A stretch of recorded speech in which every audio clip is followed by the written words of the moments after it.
बटेंगे तो कटेंगे।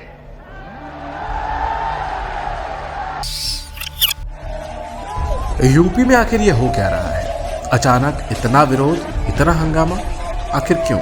क्या यूपी की सरकार ने सच में यूजीसी के नियमों को बदलने में कोई भूमिका निभाई है? अगर नहीं, तो फिर यूपी में ही ये तनाव क्यों बढ़ रहा है? इसका सीधा सा जवाब है साजिश। तो कौन रच रहा है योगी आदित्यनाथ के खिलाफ ये षड्यंत्र? कोई बाहर वाला है या कोई अपना ही योगी को निशाना बनाने की कोशिश कर रहा है? वीडियो में आगे आपको सब कुछ विस्तार से बताएं, उससे पहले यूपी के सीएम योगी आदित्यनाथ ने ऐसे लोगों को जो तमाचा मारा है, उनकी साजिश को जो बेपर्दा किया है, वो सुन लीजिए।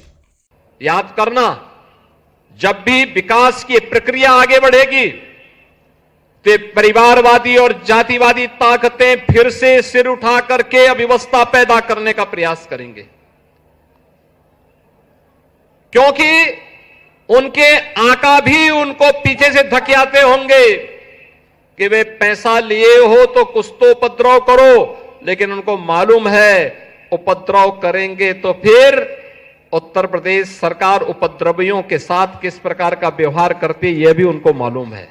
वैसे आपको याद होगा शंकराचार्य स्वामी अविमुक्तेश्वर आनंद वाला विवाद भी प्रशासनिक व्यवस्था से जुड़ी एक छोटी सी घटना को ट्विस्ट देकर तब भी योगी के खिलाफ नैरेटिव बनाने की कोशिश की गई थी। भीड़ बढ़ने और सुरक्षा के मद्देनजर प्रशासन ने बस उनसे रथ से उतरकर पैदल जाने का अनुरोध किया था। इस बात से उनके समर्थक इतने नाराज हो गए कि पुलिस के साथ ही भिड़ गए। वैसे बस याद दिलाने के लिए आपको यह बता दें कि ये वही शंकराचार्य स्वामी अविमुक्तेश्वरानंद जी हैं जिन्होंने पीएम मोदी का भी विरोध किया था और अयोध्या में रामलला के मंदिर के अभिषेक समारोह में शामिल होने से मना कर दिया था। उत्तर प्रदेश इस वक्त उबाल पर है। यूजीसी को लेकर सड़कों पर विरोध, सोशल मीडिया पर आक्रोश और हर तरफ सवाल। लेकिन असली सवाल यह है कि यह बवाल अचानक क्यों? जब यूपी शांति और तरक्की के रास्ते पर तेजी से बढ़ रहा था, तभी एक ऐसा मुद्दा खड़ा किया गया जिसने समाज में तनाव पैदा करने की कोशिश की है। हालांकि ये जान लीजिए कि इतने बड़े षड्यंत्र रातों रात नहीं खड़े हो जाते हैं और किसी एक अधिकारी के बस की बात ये लगती भी नहीं है। लेकिन फिर भी ऐसा लगता है कि जैसे साजिश करने वालों ने अपने मोहरे सोच समझकर चुने हैं और चले हैं। बरेली के निलंबित सिटी मजिस्ट्रेट अलंकार अग्निहोत्री का मामला ही देख लीजिए।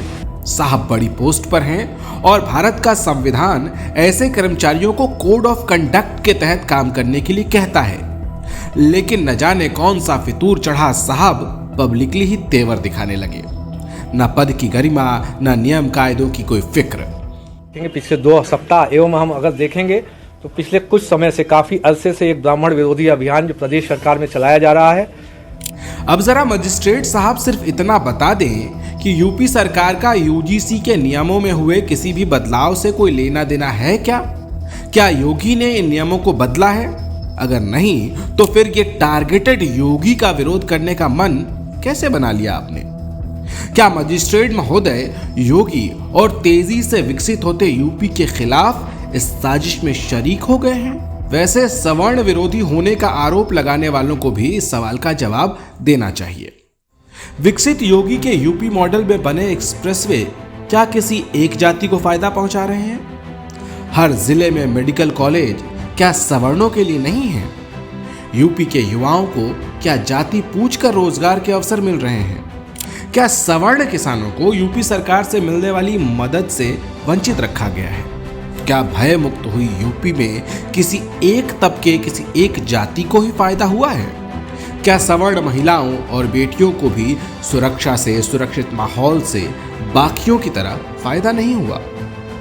दरअसल यही तेज विकास ही इस साजिश का सबसे बड़ा कारण है। जिनको भी योगी के इस विकास के मॉडल से डर लगता है, वो दबे छिपे यूजीसी के बहाने योगी को निशाना बना रहे हैं। हालांकि योगी के तेवर देखकर तो यही लग रहा है कि वो ऐसे हर हालात से निपटने के लिए पूरी तरह से तैयार हैं और उन्हें यूपी के लोगों पर पूरा भरोसा है। वो जानते हैं कि अब जनता को गुंडाराज का डर नहीं है, उन्हें खुशी है बदलते विकसित होते उत्तर प्रदेश की और गर्व है यहाँ के भाईचारे पर। वैसे भी यूपी के लोगों ने मन तो बना ही लिया है।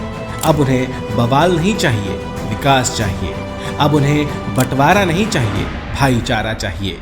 और योगी आदित्यनाथ तो कहते ही हैं, एक यूपी श्रेष्ठ यूपी, यानी एक रहोगे तो फायदे में रहोगे। और हिंदुओं को बांटने की साजिश से दूर रहना ही इस वक्त सबसे जरूरी भी है। और राष्ट्र तब सशक्त होगा जब हम एक रहेंगे, नेक रहेंगे।